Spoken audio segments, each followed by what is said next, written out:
Louisiana All American Sports Show. Louisiana All American Sports Show. Louisiana All American Sports Show. Louisiana All American Sports Show. Louisiana All American Sports Show. Louisiana All American Sports Show. Louisiana. If it's sports you want to talk about, then listen to the hottest show that's coming out the South. It's Eric Hatfield and Coach Perry Daniels, man. They're going to sit you down and tell you all about the game and make it plain. 96.9 FM, that's the station to hear the best sports talk show in the nation. Without hesitation, you should get with this and get your popcorn ready, boy, you better not miss Louisiana All American Sports Show. Louisiana All American Sports Show. Louisiana All American Sports Show. Louisiana. It's Joker P.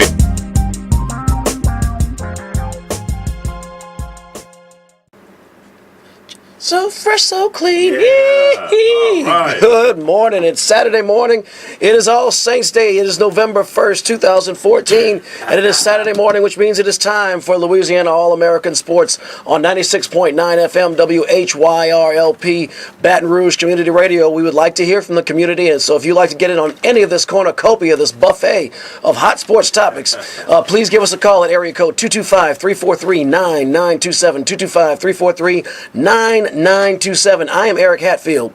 And I'm the professor. Yeah, and I'm Gerard Piper, a.k.a. Joker P. How you doing, Baton Rouge? And we ready to get this thing. I'm charged today. I'm feeling pretty charged up, too. That nice, cool weather. You know, you don't feel the humidity sitting on top of your shoulders when you walk in the door. You know, I feel like I can let that Saturday morning energy, you know what I'm saying, fly out today. And so when we talk about energy on a Saturday, we got to start off talking about Friday and the Louisiana All American Sports.com. Game of the week was across the river, or depending on where you're listening, I guess across the river for us. It was in the parish, in West Baton Rouge Parish, as the Port Allen Pelicans hosted the Glen Oaks Panthers in an epic defensive battle for a 7-3-8 district game. And by epic defensive battle, I mean there wasn't a lot of defense. The final score was 67-18, total of 85 points scored in that game. It was a game that was really dominated by the Glen. Dominated by the Port Allen Pelicans at the expense of the Glen Oaks Panthers. Is where I was going with that. This game was over with by halftime. It was dominated by Port Allen. Glen Oaks has had some challenges. We've watched that athletic program. We talked about this, and you can catch the replay on LouisianaAllAmericanSports.com. But we've watched that Glen Oaks athletic program, really take a few steps backwards. It was once a program, football, especially basketball, you had to circle on your schedule and be ready. And it's just they've had some tough goings. Here are some, of course, last night means Port Allen set the tone early. They got the ball first. Port Allen scored a very quick early touchdown, and then they very quickly, on the ensuing kickoff, decided to make a statement. But I like the old school straight ahead kick. It looked a heck of a lot better than what we saw last week. Yeah, it did. Almost looked like what, George Blanda? Yeah. Oh, you pulled that one out of the hat, man. Yeah. That's old school. Mark Mosley, how about that one? Oh, they coming outside kick. Oh, they ambushed him. Ambushed him. Port Allen ambushed him. They're going for the jugular early. Glen Oaks didn't see it coming. I didn't see it coming. It's a 1st and 10 Pelicans right at the 44-yard line. So, They called, I guess, the high school equivalent of the ambush play. We've seen a lot of schools try that. Most of them fail. Port Allen did not.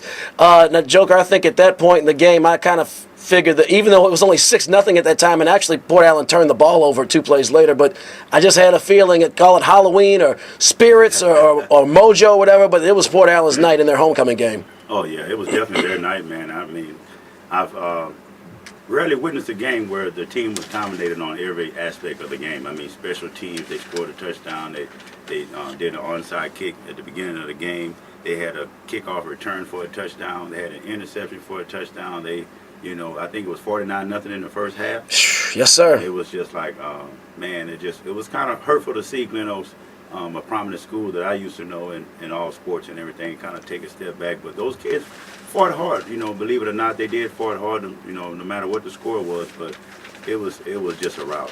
No, the Panthers did not lose for lack of hustle. Well, actually, as I mentioned a moment ago, the Pelicans did turn the ball over early and didn't make much difference. They got the ball right back. They forced Glen Oaks to a 3-and-out. They got a partially blocked punt on the ensuing possession, and they wasted no time. No time sticking it to the Panthers and making this night set up to be what it was. We haven't seen a pass yet, except for the little screen pass so far in this game. First down, 10 yards to go, ball at the 31-yard line. Here come the Pelicans. I formation, standard I, balanced receivers. Here we go. There for the end zone. Telson Allen, touchdown! Telson Allen, the spark plug, providing another spark for the Pelicans. A 31-yard touchdown pass from Alex there to Telson Allen. And with 6:05 to go, the Pelicans have extended their lead to 12-0. And they did extend their lead to 12-0, and there was more where that came from. Another big shout-out, another impressive performance by Telson Allen. We watched them a couple of weeks ago on Louisiana All American Sports.com against U-High, and while they were smothered, Telson Allen kept it going, scored a touchdown, kept that hustle up. And we saw him last night doing everything, offense, special teams. He even almost threw a pass. Yeah, he even almost threw a pass. This guy is very impressive. I mean, he has good speed. He's a big receiver. He is. He catches the ball. He has very good hands. And he really impressed me. They used him on a plethora of plays. He even kicked the extra point. Yeah, Telson, Port Allen doesn't have a whole lot of a kicking game, but Telson Allen came out in U-High. We saw him attempt an extra point. The ball almost went out of bounds. Well, he must have worked on something in practice. He made 3 straight at the end, had 1 kick that went high and straight. So I like this. This is just a versatile athlete, and like I said, as good as he is as a football player, you ain't seen nothing yet till you've seen him come off the bench in basketball. He is an explosive spark plug, hence the nickname. And Port Allen wasted no time getting way out in front of their district rivals as they put the heads to bed early before the end of the first half. And now that was Kevin Ransom again. Kevin Ransom just busted through the line. It looks like he had been stalled, like they closed the hole, and he made his own hole and ran right through. What a run by Kevin Ransom! You just call that man Moses because that offensive line, they look like they was parting the Red Sea, didn't it? Yeah, well, he did part the Red Sea as a sea of red helmets. And did he get over? Looks like he got that in. Yeah. Telson Allen, second extra point of the night for the spark plug. He's shown he's a triple threat. Oh, yeah. Boy, oh boy. The score, the Port Allen Pelicans, 42. The Glen Oaks Panthers, 6. You're watching Port Allen Pelicans football on Louisiana All American Sports.com. And Joker, I'm going to call time of death at 5 minutes and 46 seconds remaining in the second quarter. Right. And like I said, it was over at halftime. Time of death was still some time left in the first half. So Port Allen, what we've seen, we've watched this Pelicans team now twice. They're what you really call a middle tier team in a competitive district. I mean, they got, let's face facts, curb stomped by U-High and Parkview Baptist. And it's kind of like we saw the U-High game. It wasn't that their execution was bad. It's just they were really outdistanced. It was like I said at the top of the broadcast, it was like racing a Nissan Z against a Ferrari. No one's going to sneeze at you with a Z, but you're not beating a Ferrari in a street race, period. And I think a lot the same with the Parkview Baptist Eagles. That's a juggernaut in District 3A. But when it came to their peers, I mean, they were 3-0 going into the U-High game. They actually just mopped the floor with Glen Oaks. I mean, this is a team that really is somewhere in that middle, and if they can have maybe just a couple of athletes come in that can push that needle a little bit, who knows what this Pelicans team can become. Very competitive for a public school that is limited within the boundaries of their district for who they can select on their team. I think you're absolutely right. I think the Port Allen Pelicans showed me when we did the game at University High, which, like you said, is a juggernaut of a team. They still kind of hung in there. Last night they didn't really. I don't think I've seen maybe one penalty. They had a very disciplined ball game that they did. I mean, on the defensive end, they was getting tackles for loss. Special teams. They played an all-around game. It's just like they have Telson Allen, but it's like if they can get that extra little push, these guys can can make some noise. I think. Great job by the coaching staff. They had a plan. They stuck to it, and that's one of the ABCs of sports. And Coach Blanchard and Coach Laborde and Coach Leonard Parker, they all have done a really good job getting these kids prepared to play this year, and it shows on the field. Professor, what other action did we have going on in the capital city area in high school sports action? Indeed, we had an abundance of action occurring yesterday, and Eric said that the game was over early. In the Glen Oaks game, I want to say that the game was over before they got on the bus, before they left the school. Glen Oaks is atrocious this year. I'm sorry to say that. Shout out to Greg T., my frat brother, who was a coach, a wide receiver coach, offensive line coach, I think. I'm not sure what capacity he served in. but I know he's getting some bumps and bruises. Keep your head up. Yeah. So, going on in local sports, we had Zachary edging Denham in the last second touchdown, 28-24. Plaquemine rolls over St. Michael, 28-17. My McKinley Panthers lost a close one to Dutchtown, 22-20. The Panthers fought valiantly and vigilantly. However, they came up on the short end. It seems like we're seeing a recurring pattern with the McKinley Panthers this year. I mean, I was keeping, obviously McKinley is one of our featured programs on Louisiana All American Sports.com, so I had an eye on the game. And of course, Joker and the professor are alums, so McKinley, whenever it flashes across the screen, it's got our attention. And McKinley was trailing 22-6. It's a recurring theme with these district opponents. They fall behind by multiple possessions early, and they claw back in the game. It is a day late, the dollar short. The best way to win is to not put yourself in a position where you have to play catch-up in the second half like that. Yeah, they often do put themselves in a position where they have to ultimately play comeback. We're hurting at the quarterback position. We had those academic sanctions placed on the team. Several players were removed. And that includes the starting quarterback from last year, Travion Alexander. Right. Good downfield passer. Excellent downfield passer. So we're kind of struggling at the quarterback position. McKinley has been utilizing somewhat of a wildcat offense, straight center snap to quarterback. So we kind of struggling with that. We have an awesome running game. Running game. Yes. Let me continue. Central defeated Walker 68-26. Central gets on the winning side, which is good. I'm glad to see that Central won. Live Oak defeated Tara 28-14. Donaldsonville blanked Franklin 26-0. Northeast upended East Feliciana 16-14. Southern Lab went out and defeated Varnado 40-6. Oh, Coach Nick Mitchell's got them boys. They have their mind set on the championship this year. And we will be bringing you the Southern Lab Kittens in their regular season finale against their District 6-1A rival, the Kentwood Kangaroos. They'll be coming to Baton Rouge, and we will bring that to you live next Friday, November 7th at 7 p.m. on Louisiana All American Sports.com. Right. Santa Ma opened a can of whoop, you know what, on East Ascension, 57-34. That's a rivalry. That is kind of surprising. Right. That is kind of surprising. Having seen East Ascension early this year against McKinley, they look like that Ducks were in a row. That just means tells me Santa Ma's that good. Right. But remember, McKinley went down there and beat Santa Ma on their home turf. Right. So that kind of tells me that the McKinley Panthers are only so far away. Sorry to interrupt you, Professor. No problem. Always open for interjection. U High clinches a share of the 3-7A title with a victory over West Feliciana, 48-20. So those are basically the majority of the local sports. Also, Bruley defeated Baker, 35-14, and Schuylerville up in the Broadmoor, 19-6. Wow, so Broadmoor hung in there, but look, we got a lot of good action going on. We have one more week left in the regular season, and then the real stuff that counts kicks in November with high school football's playoffs. Before we sojourn to the college ranks, there's a story in high school football I just felt compelled to share.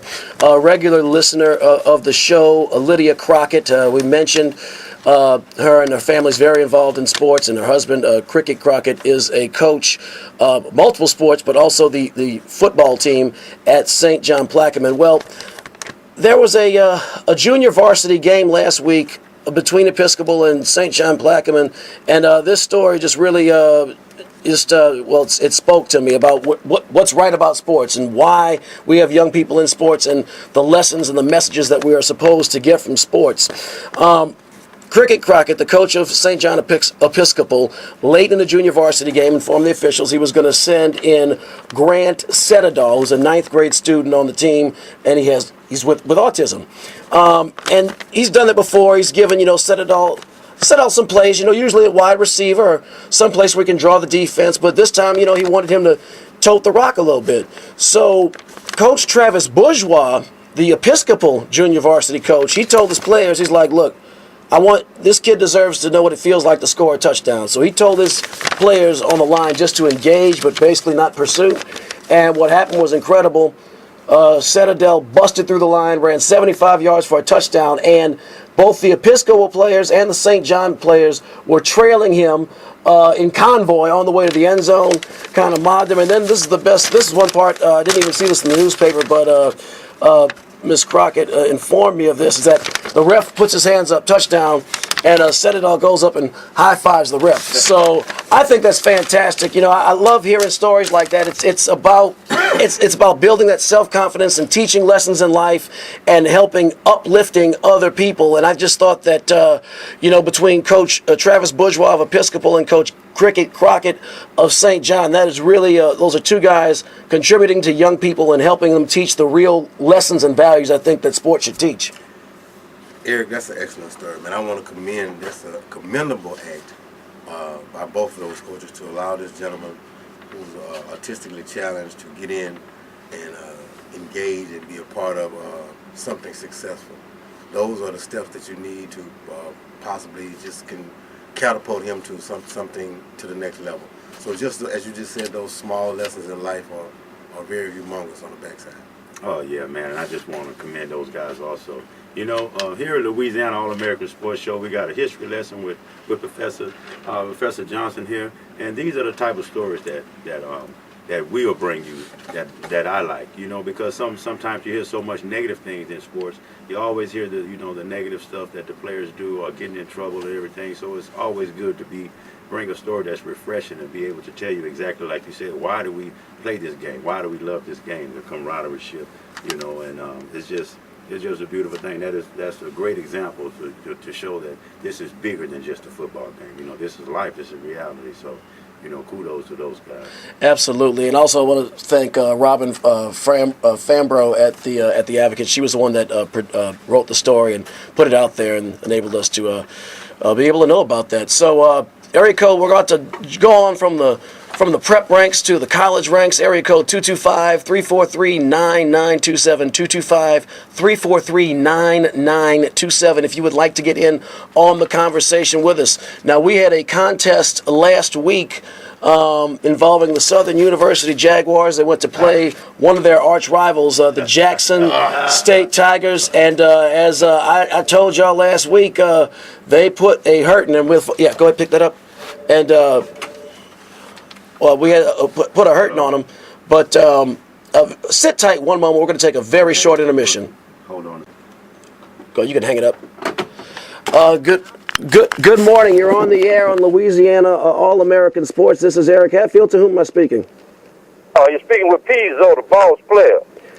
All right, boss player. What's going on? Player? All right, that's what's up. All right.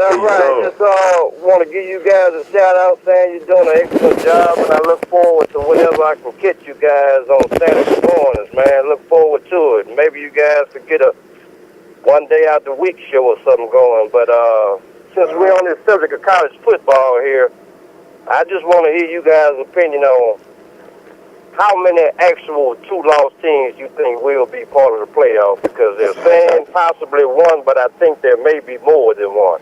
I just want to hear your feedback on it. Well, this is my personal opinion, and, you know, opinions are, everybody has one, but I think that I think a two-loss team is going to come out of the SEC. You have teams that have been ranked in the top 5 all year between Ole Miss, Alabama, Mississippi State, and Auburn.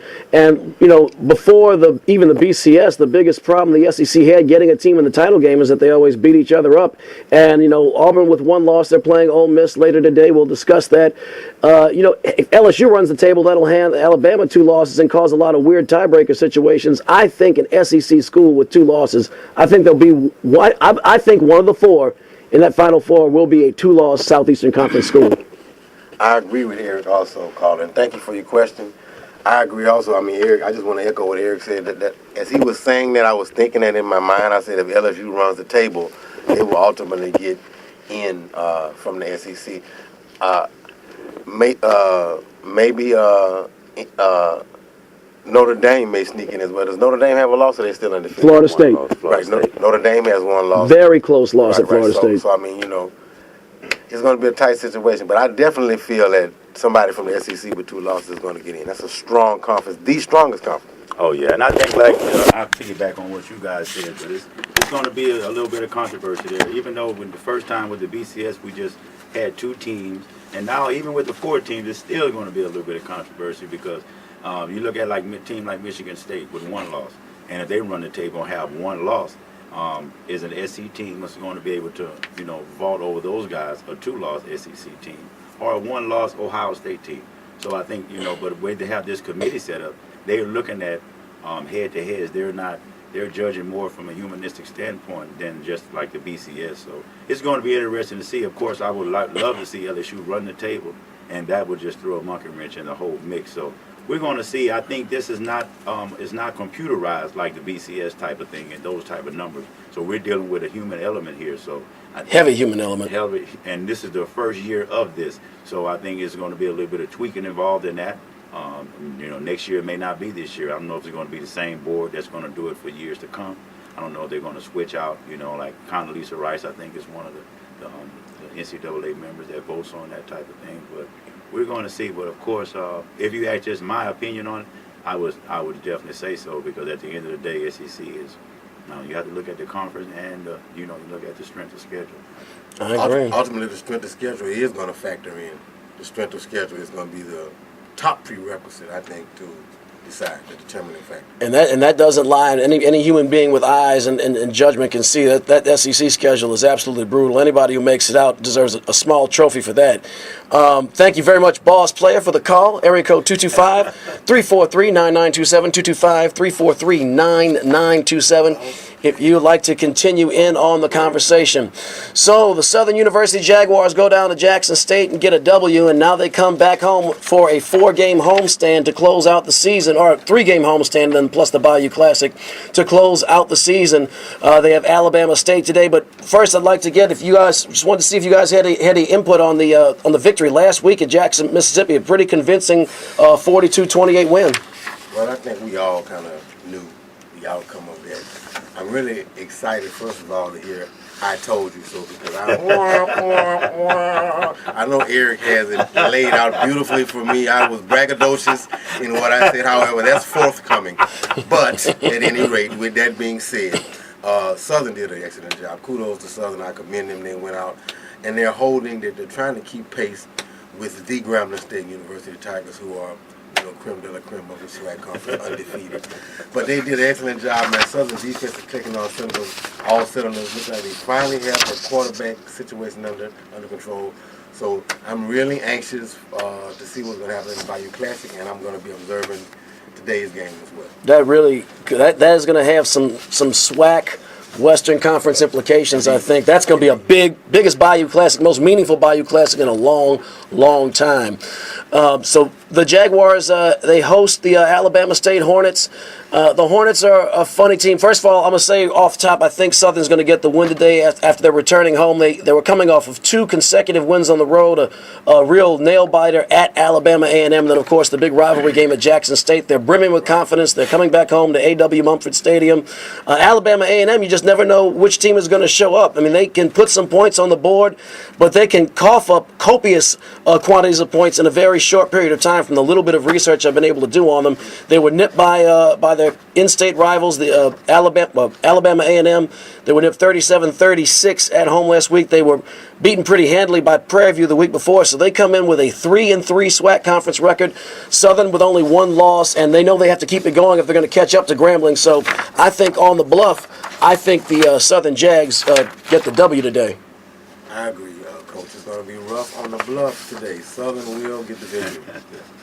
I think so too. The Jaguars has been rolling, and the defense and everything is starting to come around. They kind of got their identity now, and the more momentum and everything that they're getting, and the more motivation and confidence they're starting to build a little bit, and they see themselves winning. So I see they're just going to come down to the Bayou Classic. I think so. And Grambling down there in New Orleans, Louisiana. So that's what the more main thing I'm waiting on. And I'm kind of just waiting on we can get to the other game, the Ole Miss, and what's coming? I don't know if T has a lot to say about that, but he had a lot to say last week. That's coming up. We got a big dose of crow still in the oven right now. Grambling State University. I didn't research the game, but they curb stomped Arkansas Pine Bluff week before last. They had a bye week last week. Today they traveled to Houston to play Texas Southern. Let me say this much: I try to do a little bit of prep beforehand. I haven't really looked a whole lot at the details of Texas Southern, but I know that they're a quality SWAC team going into Houston. That can be a very tough matchup. I'm not going to say Grambling's going to lose, and that's nothing to indicate that. They've been really on top of all their opponents all year pretty handily. But I think if there's a fall-off, there's a chance to get caught slipping, as the young people would say. It would be possibly in this game on the road to Houston at Texas Southern. I think they're kind of licking their chops, waiting for Grambling to come. That's another division rival. But, Professor, I'm going to let you have the floor since we're talking about your alma mater. Indeed, thank you. I don't think Grambling is going there to rest on their laurels. We're going to go down here focused on the prize. We often play Texas Southern in a tightly knitted battle. So we're going to go down there and get the victory, man. Grambling is not. Coach has us hitting on all cylinders. I mean, we're not going down there with a lackluster or mediocre performance. We're going down there to get the win like Andre the Giant. Yeah, they're coming with a purpose, and that is they are it's like a 180 from last year. That's just that's going to be that could be a very tough game. Now, if they go to Houston and blow them out, I'll tell you, I'm all in on Grambling at that point. But we got to see. That's why they play the games. I have a seat waiting for you in the car. All right. Yeah, indeed. But I like what Grambling's doing. I actually like Grambling. I like Southern too.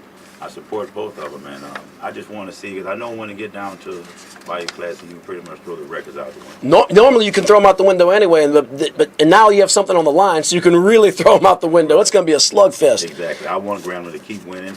This is like he said, it's kind of a trap game. You could be trying to look ahead to the Bayou Classic or look ahead to the next game, and this is where good coaching and good discipline comes into play. So we'll see how things turn out. Oh, yeah, that's definitely a matter of COACHING. So we're going to come back on the other side. The LSU Tigers are have an open date this week. They're not playing. So we'll see. We've made a lot of lofty predictions about some SWAC football. We're going to talk more about a big game in college football in the SEC today.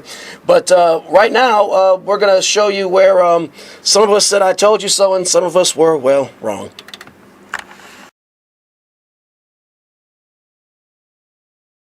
I told you. What did I tell you? Didn't I tell you? 'Cause I told you. And when did I tell you? A long time ago. And what did I say will happen when I told you? Exactly what just happened. Joker, real quick, I get your pick on today's game, Southern and Jackson State. I got Southern in that game, 34-10. And Professor? Yeah, I'm going to concur with you guys also. I think that Southern's going to win going away. You got to play the game on the field, and I just think Jackson State's got they have a host of problems to work out against a team that's really got things going their way. But hey, and LSU is a young team, so I kind of give the edge to Ole Miss on that side. But I seen Ole Miss was kind of rattled a little bit. I saw a little bit of immaturity, so I'm gonna see if they're gonna kind of learn from that. And I think that right now they're primed for a win upset, and so I'm gonna go with my upset pick. I'm going with the LSU Tigers in Death Valley tonight. Yeah! I'm going out on them now. I'm going with you, Tigers. Okay, folks, get your money together, put your coins together, and go to your local bookie. Because I'm going to give it to you right now. Billy Cannon is not there. Okay. Burt Jones isn't there. Alan Risher isn't there. Tommy Hodson isn't there. Wickersham isn't there. Any of those people aren't there. This is what's going to occur tonight. LSU implodes internally.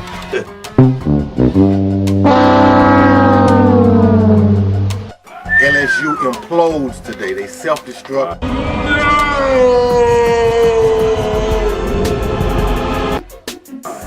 Ole Miss manhandles LSU for homecoming weekend and puts them in their place. I'm going out on a limb and I'm going to tell you, I'm going to give it to you wrong. Ole Miss 34-14. You were wrong.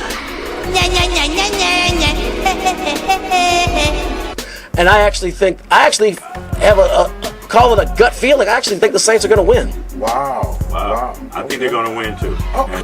We're turning the corner. As Eric stated earlier, we are 5-2. The Saints are 2-4. And the Saints haven't stopped anybody all year, period. So with that being said, I'm thinking Aaron Rodgers is going to have a passing, all-you-can-eat salad bar. No. In this game, it's going to be a shish kebab of quick slants and deep posts. So look for a high-scoring affair, as Eric said. No, seriously, the game, I'm predicting that the game will go over.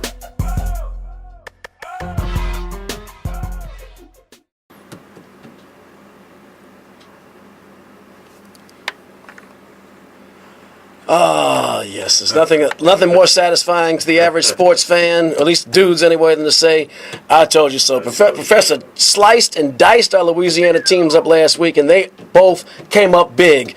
The University of Mississippi came on down to LSU. The South was rising again. We had a little Dixieland music playing last week on the show, and I'll tell you, that was a timeless classic. There are some games that you hear about Tiger Stadium Magic, it gets overused a lot, but I think there are a few games every so many years that have that magical feeling about it. And I was there that night. A friend of mine was lucky to offer me a ticket, and I'll tell you what, there was not an empty seat. Not one empty seat in that stadium for the entire game. You know, sometimes it's a tradition for folks to pack up and leave at halftime no matter what. Not a soul moved, and LSU it was like a heavyweight fight. It was like Foreman and Ali. Wow. You know, it was like the Thriller in Manila or something like that. I mean, they just exchanged blows back and forth, and then finally Les Miles in the fourth quarter with about 9 minutes left flipped that switch and said, okay, it's time to run them over, and Kenny Hilliard and Leonard Fournette did just that. And the defense, where have these guys been all year? Because they are really the biggest reason we were able to score 10 points and beat the number 3 team in the country. Well, I'm going to have to pick myself up by my bootstraps. Eric, Hatfield, and Joker, for our listening audience, they have me sitting in a corner with my dunce hat on. I don't know if you guys remember in elementary school, the little dunce hat, the little cone hat. You sit in the corner and turn around and face the wall. Eric said, Professor T, in the corner. Kudos to LSU, man. LSU did a tremendous job, man. I cannot just, it speaks volumes to LSU's program and Les Miles. I know they give the hat a hard time, a lot of times for some of his decision making with sticking to his guns and the smash mouth football, but he stayed with his theory. He stayed true to what he believes, and eventually, as he said, ultimately LSU's defense came up big. Oh, they came up very big, and me and Eric was talking about this earlier. I just thought that their defense is starting to come around now. I was saying last week that LSU does have athletes, and against any team, just like I was giving an analogy about Jeremy Hill when he was able to run against Alabama, and Alabama was highly favored that year. The same thing applies here for Fournette and Kenny Hilliard. Those guys was running the ball, and that offensive line was pushing those guys off. And the defense, it was a defensive battle at first because Ole Miss has a great defense. And it was a game that just kept going back and forth and everything. And hey, Death Valley, man, what a game. And then it was sentimental at the same time with Les Miles' mother dying, I think, the night before. And so it just kind of all of the things just came together, and those guys galvanized together and was able to pull it off. Yeah, I think the death of Les Miles' mother did have an emotional play on the guys. But I just want to say, guys, now we all watched the game. We all saw the game. I think early on there were some suspect calls. I mean, Ole Miss came out the gate and scored quickly on LSU, and I say, look, hey, my vision is correct. I'm a clairvoyant. It's about to happen. Ole Miss jumped out quickly. The first little touchdown, he stepped on it. I mean, there was some questionable calls early. Well, yeah, there was a questionable call early. Like, how about when Leonard Fournette was not down and he rolled over a linebacker's stomach and took it to the 2, and the ref said inadvertent whistle, and LSU winds up having to attempt a field goal and missing. That was a very questionable call. I've listened to Jim Hawthorne a long time.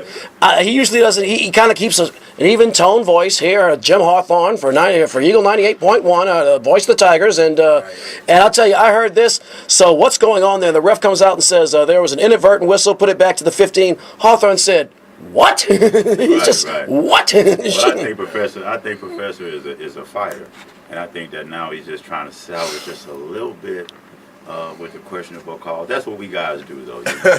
At the end of the day, hey, those LSU showed up. You know, Ole Miss was a powerful team, and they only, their defense got in and shut those guys down. It was a defensive battle at first, going back and forth. Wasn't a lot of points scored in that game, and the quarterback, he didn't step up like he usually does. Bo Wallace didn't step up in the fourth quarter like he usually does. And just kudos to the defense. Great game. We have calls on both sides, and that's kind of the nature of the game.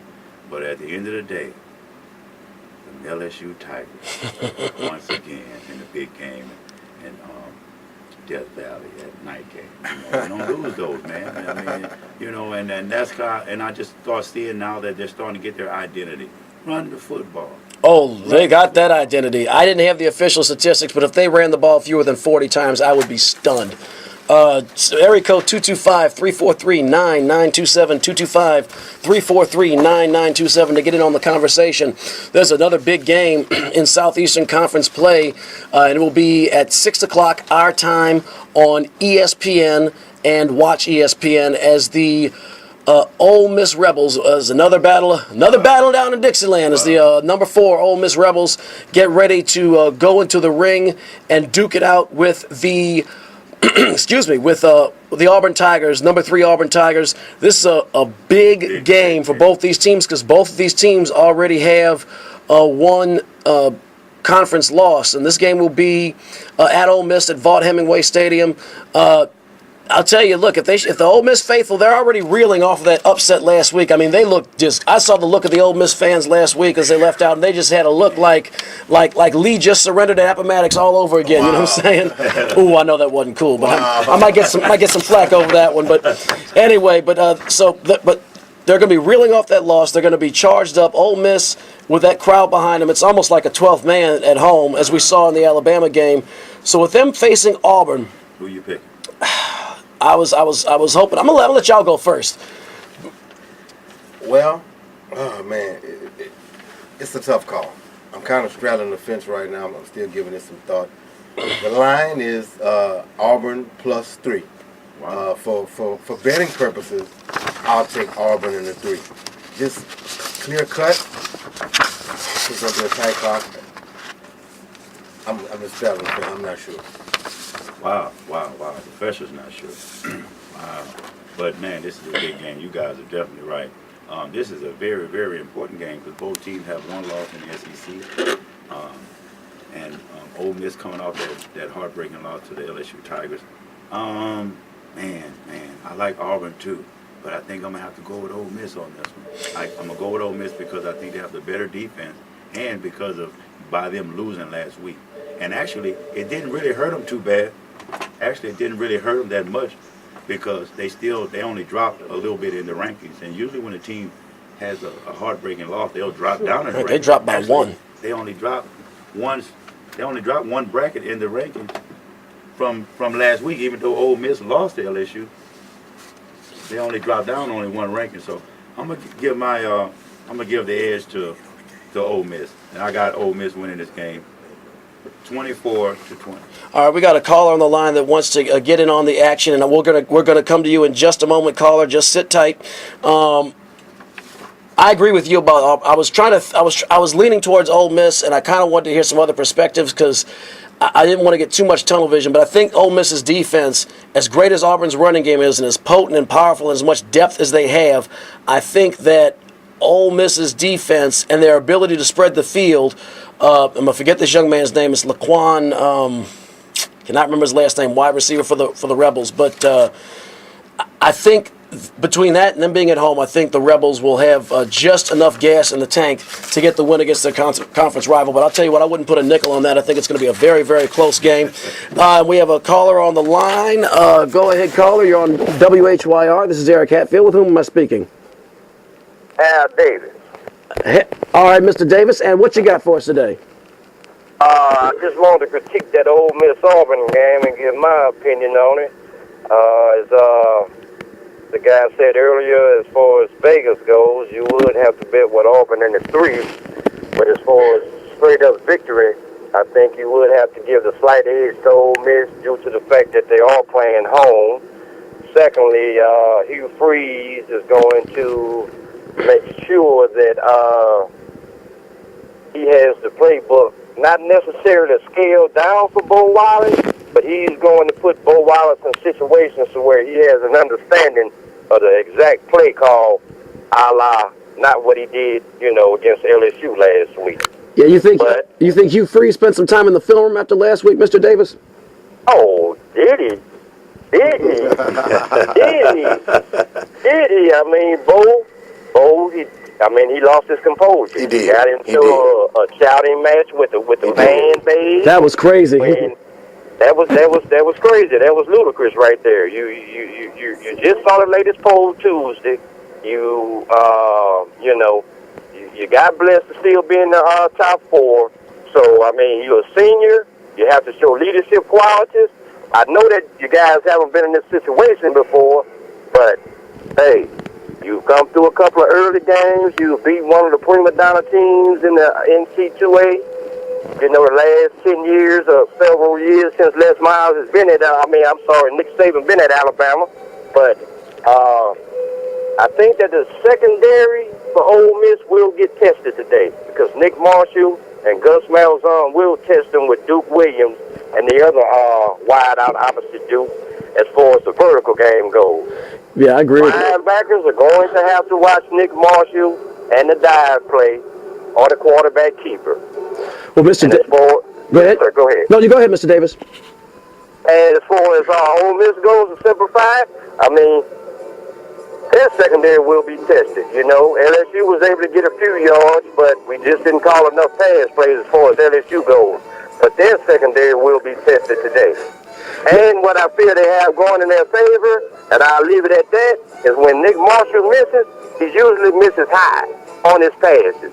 But if he's on the money, they may be in for a long day, up and down the field. Mr. Davis, I thank you for the call, and I also do agree with you. If Nick Marshall, you never know if Nick Marshall is passing effectively, which sometimes he does, sometimes he doesn't. But if he is passing the ball effectively, Ole Miss is going to have a little bit of trouble today with him because Auburn's strength is running the ball. And if they've shifted up, it's going to be a whole different story. So I just wanted to give a shout out to our friends in the state to our east. As Professor... so who are you picking again? Oh, I got Ole Miss in this game. You decided who you want, Professor? After listening to all the analysis? Well, I'm going to stop straddling the fence. I'm going to come on out and I'm going to say I'm going to take Auburn. Wow. All right, so we got 2 for Ole Miss, 1 for Auburn. And Professor Johnson, do we have a history lesson today? Indeed, always. All righty, so so sit tight and strap in. We always like to impart a little knowledge in here. We don't want it to be all about fun and games and sports. And Professor Johnson, as usual, always has some nuggets of knowledge that are more for the chalkboard than for the playbook. But nonetheless, we have Professor Johnson's history class.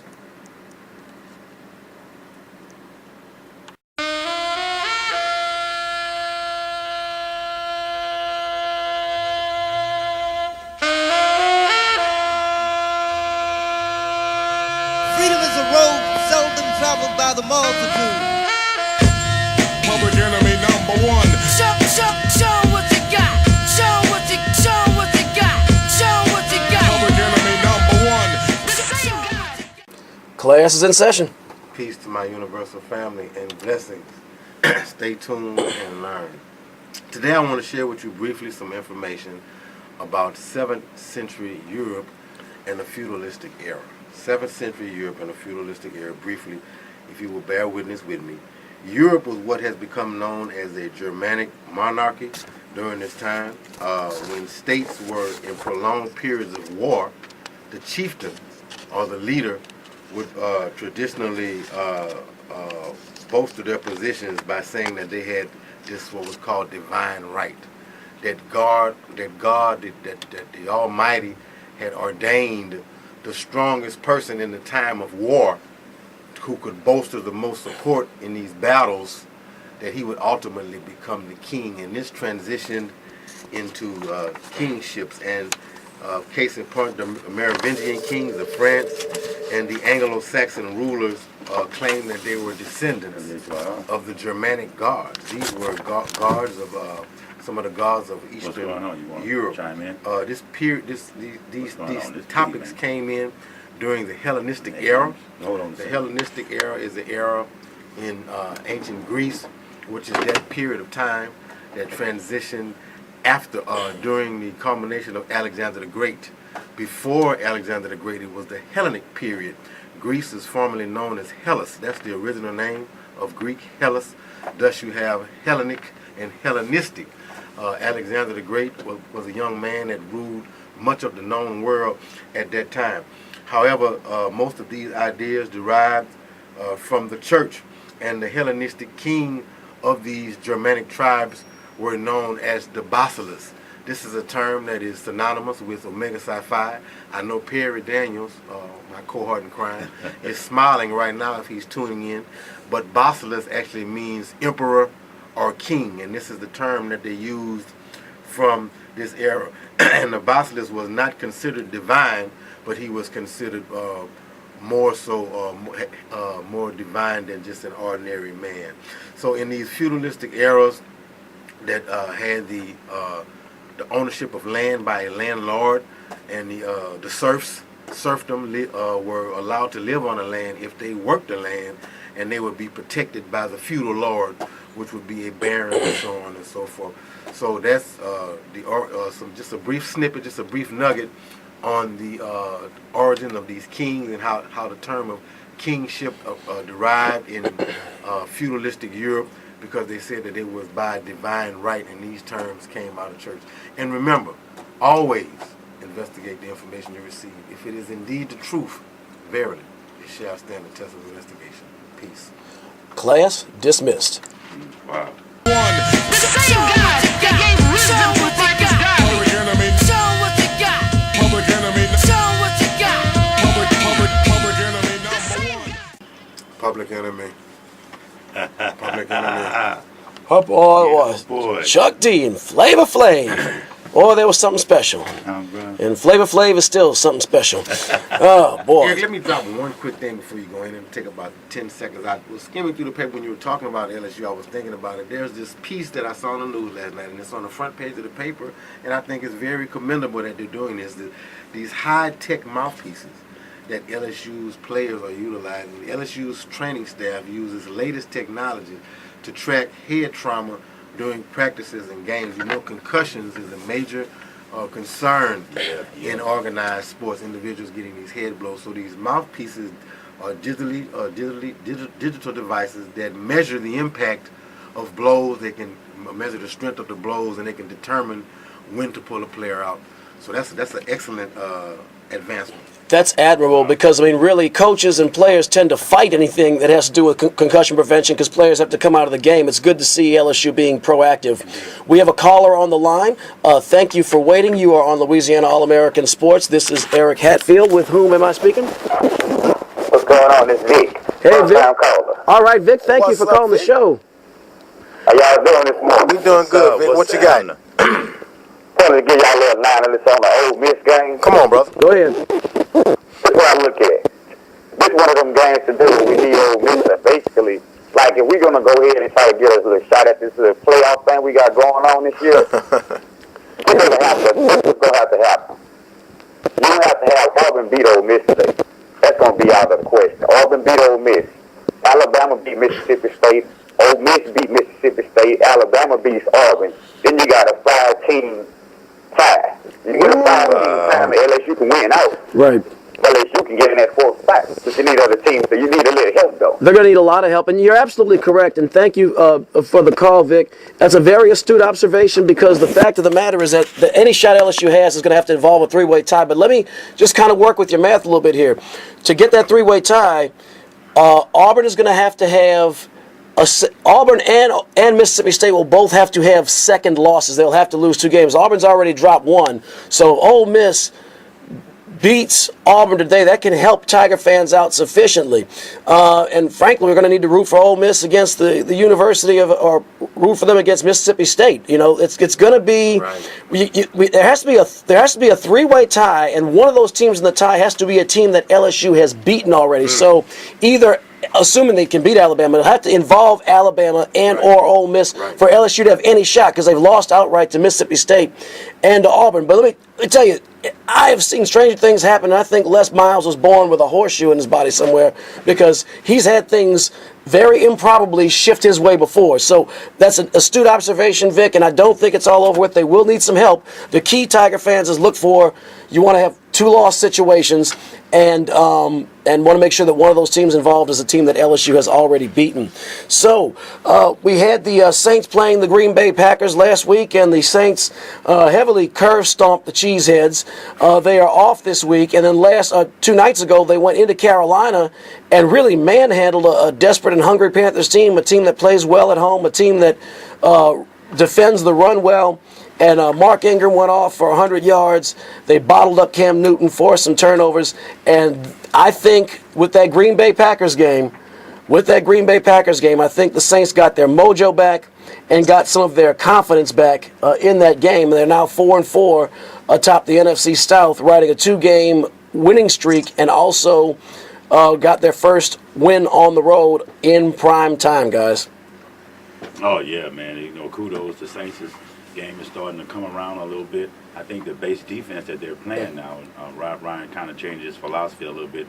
He used to blitz a lot, and now they're with that base defense that he's playing more conservative. And I think they're showing that they did it against Green Bay. That's when he kind of broke it out because of Aaron Rodgers. You didn't want to blitz a guy like that. No. He's been lights out this year, and those kind of guys with him, Peyton Manning, and of course Tom Brady, when you blitz them, you're going to get scores. So he tried a different defense. He didn't blitz as much, and he was able to come out with the win. The defense is basically bending but not breaking.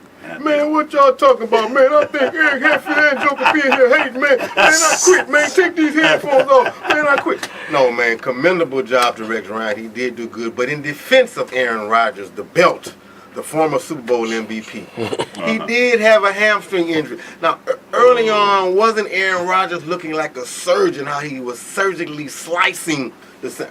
No, so they was going back and forth. I mean, like it was going back and forth. Rex Ryan had an excellent defensive plan in place, man. I'm just joking for all facts from it. I'm a cheesehead, man. Eric's throwing all kind of darts. Eric has hit me with about 7 darts. I'm a lame, wounded duck, no pun intended for politics, but I'm over here wounded, man. Hatfield is letting me have it today, man. He's mentally badgering me. We're mentally sparring. No blows are being thrown, but he's hitting me with mental javelins over here, man. Literally. Oh man! Yeah, that's indeed. So the Saints have an not open week, but the Saints aren't playing on Sunday because they won on Thursday. But there are some compelling matchups in the National Football League. There's a big one. We made a heavyweight title fight analogy, and there's a big. I don't know if Mike Tyson can face Muhammad Ali in his prime. If we had like a time machine, we have a battle coming up that is of that caliber. But let's go ahead and talk about the National Football League.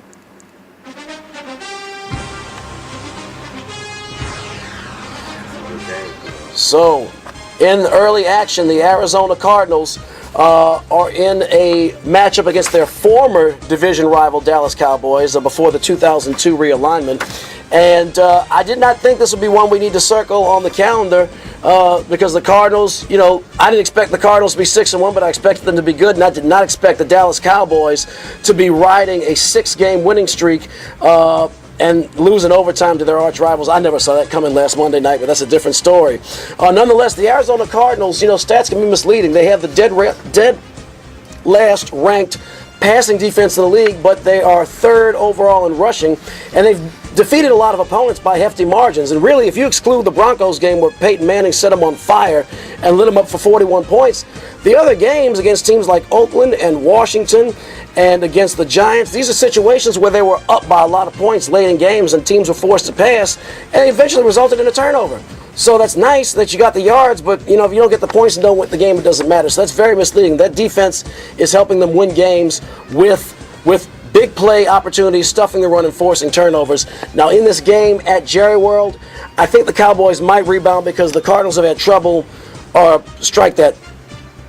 Cardinals have had trouble running the football, and the Dallas Cowboys have run all over folks. And I think if you win a running battle at home between two competitive teams, I like the team at home. I'll take the Cowboys. I'll take the Cowboys also. I love what DeMarco Murray is doing. Love the Cowboys. I love the Cowboys and like what they've been doing too, but last week kind of showed me a little something. They took kind of a step back. DeMarco Murray had over 145 yards, if I'm not mistaken. And then at the end of the game, they brought in Romo back with an injured back, and that team just blitzed them. And you know what I mean? I didn't understand why they didn't run DeMarco Murray more at the end of the game in overtime. But, and for that, I am going with the Arizona Cardinals.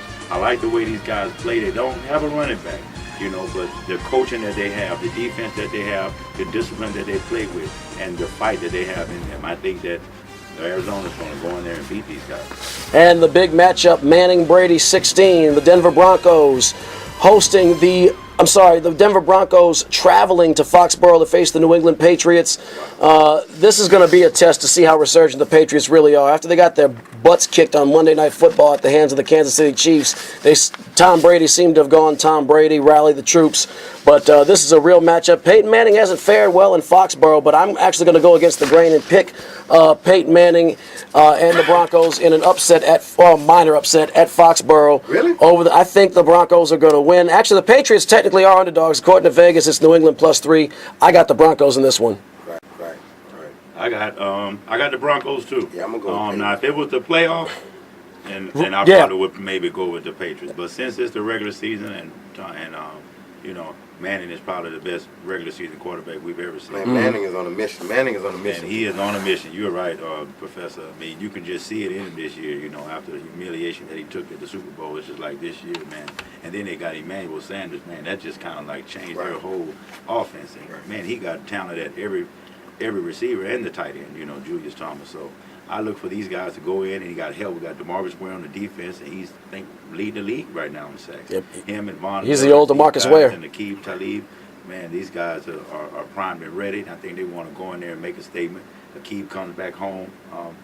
We previously playing for New England, so I think they just have a lot of factors on their side to beat the Patriots. I agree. And before we get out of here, we got about 90 seconds left. We got to talk about the boys of summer and the fall classic. And it was a classic as the Kansas City Royals hosted the San Francisco Giants in Game 7 of the 2014 World Series. And it literally came down to the very end of the game. 2 outs, bottom of the 9th inning with a runner on third. San Francisco up by 1. It's like one of these dream scenarios you have in a movie. And Matty Bum was lights out, beast mode, monster.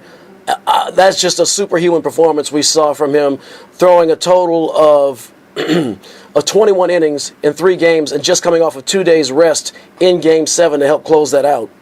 I mean, phenomenal.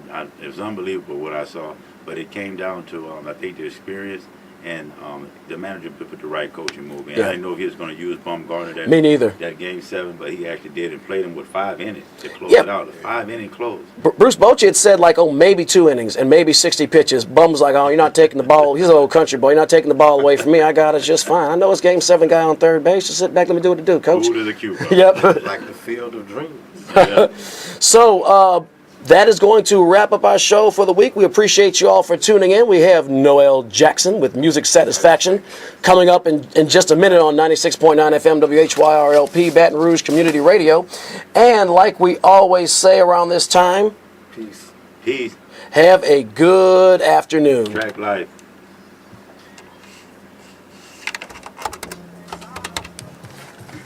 Doctor. All right. Good brother, what's going on? Signal real strong today. Oh, Good. That's good. We had a couple of callers. We had a bunch of callers. I don't think we've had that many in one day. Man, hey. We dropping jewels, we build. No. Hail to the king and lots of love. May he protect us from the evil. Hail to the king, lots of love. May he protect us from evil.